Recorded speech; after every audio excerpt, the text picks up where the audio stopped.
think winning is hard, especially when you're trying to repeat.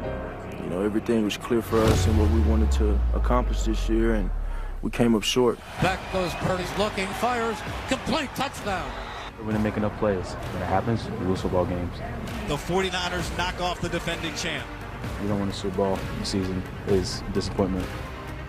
Kind of all that for nothing. All right, we opened the show primarily talking about the Eagles getting knocked out. The play that delivered the knockout blow, or at least one of them, is one of the most creative and fun plays we've seen in the league all season long. The table was set for it beforehand, though. Okay, this is going to be the second to last play in the third quarter. It's second down. A couple things to pay attention to. Number one, San Francisco in their shrunk split. Two things. Kyle takes this receiver at the bottom. They go in jet motion, and they're going to hand the ball off to him. Two things to pay attention to. When this receiver goes in jet motion, does that defender cornerback-wise follow? Quinyon Mitchell follows him. Check for San Francisco to pay attention to. The second thing is as McCaffrey goes and makes that play fake, okay? After you hand that ball off to the jet sweep and McCaffrey's coming this way, does everybody on the defense pay attention to that jet sweep? You got vision here, vision here. They're all watching the receiver running with the football, and they have vacated this backside. So Kyle Shanahan's like, okay, I just handed that jet sweep off, faked it to McCaffrey, no one paid attention to him. So that gets them to 3rd and 1. 3rd and 1, they run the quarterback sneak, quarter's over. Between third quarter and fourth quarter, we had the conversation. Hey, remember when we hand that ball off to jet sweep? Everybody on Philly's defense was paying attention to the handoff. No one protected the backside. All right, so let's get into another shrunk down formation. Here comes the motion. Now, does that defender follow? When they run this jet sweep, does that defender follow? Absolutely.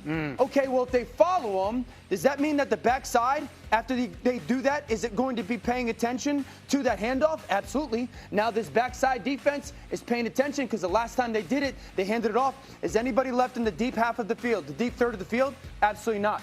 McCaffrey, look at the Eagles defense. They're all looking here. They're all looking here. No one's paying attention to the most important San Francisco 49er left onto the field.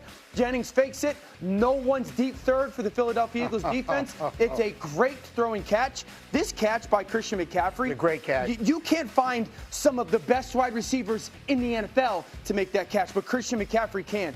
But the awareness of Kyle Shanahan to run that jet sweep at the end of the third quarter, realized that Philadelphia was not paying attention to McCaffrey, and then to come back in the perfect moment to start the quarter wins them the football game. That is such a good tape, because to see that's stuff that no one at home is recognizing. That's why Kyle's Kyle. And that's why Kyle Shanahan is the elite coach that he is. A remarkable play, and a reminder that Jawan Jennings was a 4-star quarterback in high school. We saw him throw a touchdown in the Super Bowl, and now we see him with that play yesterday. And you know, Rex, I mean, you're a coach forever. You're a coaching lifer. And I know how much respect you have for Kyle Shanahan. Oh, yeah. This might be as good a coaching job from him as we've ever seen, not only from him, but just about anybody when you consider all they've lost this year. Yeah, no, absolutely. I mean, his defense coordinator, Robert Saleh, too, has done an amazing job. But, yeah, and you know what? He doesn't worry about who he doesn't have. They just move on. And why? He reminds me of Bill Walsh. And Bill Walsh would always say you got to have 11 good players on defense, but not necessarily on offense. I can control who gets the football. That's what great coaches do. We've seen other teams that might have a great star and they can't get them the football. Great ones find ways to get their best players the football regardless. And this was another great example of how you're going to get Christian McCaffrey on, by the way, nobody. Amazing coaching. Amazing. Parenthetically, Shefty just whispered in my ear, I need to take this call. So stand by. Anything. Could be anything. Quite literally anything. So the 49ers go on. They go back and play the same game that we just saw. It'll be on a Saturday. We just saw it on a Saturday a couple of weeks ago at Seattle. That one, excuse me, this one was in the first one was in San Francisco. Right. That was for the 1 seed. Seattle went in there and beat them. The Niners get a little bit of the short end of the stick here. I'm sure there are reasons in the schedule-making department why this is happening, but the Bears and Rams will play on Sunday. Both those teams played Saturday. The Niners will go to Seattle. They'll play on Saturday despite having played on Sunday. So they get a little bit of the short end of the stick. That's a real short end of the stick. Right. They got a short week.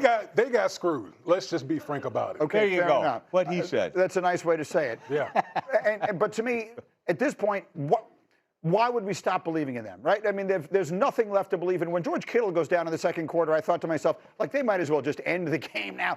They have no one left to play with. What they are doing is nothing short of ridiculous. They're a team you're really rooting for, with all the injuries that the San Francisco 49ers have sustained and continue to go on the road. By the way, the Philadelphia Eagles, that's one of the hardest places to win in the postseason. Yeah. And with the amount of bodies that they had left to go in there and beat the reigning Super Bowl champions was unbelievable. And all you guys talk glowingly about Kyle Shanahan. But I think this is his best coaching season, of his tenure as a head coach with the 49ers. But make no mistake about it, this week, going up against Seattle, they did take away Christian McCaffrey. You talked about how these teams have struggled to take away Christian McCaffrey. They did that week 18. They're well rested, and that's going to be a tall, tall task up there. You saw on the screen, for whatever it's worth, the 1 seeds tend to play on Saturday. I don't think it's a rule. It seems to be sort of a pattern. Whatever it is, the schedule is what the schedule is. The Seahawks earned the bye. They deserve to get whatever advantage comes with that. That's all well and good. But those are the matchups for next weekend in the NFC. Those are set. It'll be Seattle hosting San Francisco, and that's on Saturday. They haven't announced the times yet, and it'll be the Rams at the Bears on Sunday. I mean, we'll get into San Francisco and Seattle, but you cannot kind of marvel at the Shanahan solid job, but also McCaffrey. Yeah. I mean, Christian, I remember to start this season, and all the injuries got dealt to San Francisco, and the question was, can McCaffrey at his age, with a little bit of the injury history, can he really carry the burden, carry that much of the load for this football team? And the All-Pro voting came out last week, and they created a new, Rob Maaddi created a new position, the all-purpose position. And McCaffrey, I believe, got voted first team because of it. Rightfully so. It's hard to put into context not only his impact getting into football, his impact freeing other people up. I mean, there's guys on that offense that get open because of McCaffrey just gravity to the defense and creating voids. And what he's done for this football team is just as impressive as what Kyle Shanahan has. Okay, so the Niners won the yes. You can get better at head coach. And the answer to that is yes. For as good as Nick Sirianni has been resume-wise, the consensus around the NFL, yes, you can find a better head coach than Nick Sirianni. Okay, so let's do it this way. If I'm going to invest millions into coaching with the Eagles, either I'm going to invest it into paying off Sirianni to go away, that's millions. I would now rather use it to overpay for Brian Daboll to be my offensive coordinator. Feel a lot better about Nick Sirianni if you have Brian Daboll as your OC. I'm making this up. If Brian Daboll is saying, give me the Chip Kelly $6 million deal that he got with the Raiders, if I'm the Eagles right now, I may offer him $7. But how sustainable is it to keep cycling through offensive coordinators with your quarterback? Okay, it is fair. Because if Brian Daboll does what you think he can do with the personnel on the Eagles roster, then Brian Daboll, sooner rather than later, is going to get another opportunity to be a head coach. Yeah. So you're going to be in the same situation again. So then you need to do what my team did. Find the fired head coach who cannot be a head coach anywhere else. You can't find – it's hard to find them. Oh, I know. I know. I think Daboll is the closest thing to that. What are you guys doing, allowing Pat to get off this fraudulent tape?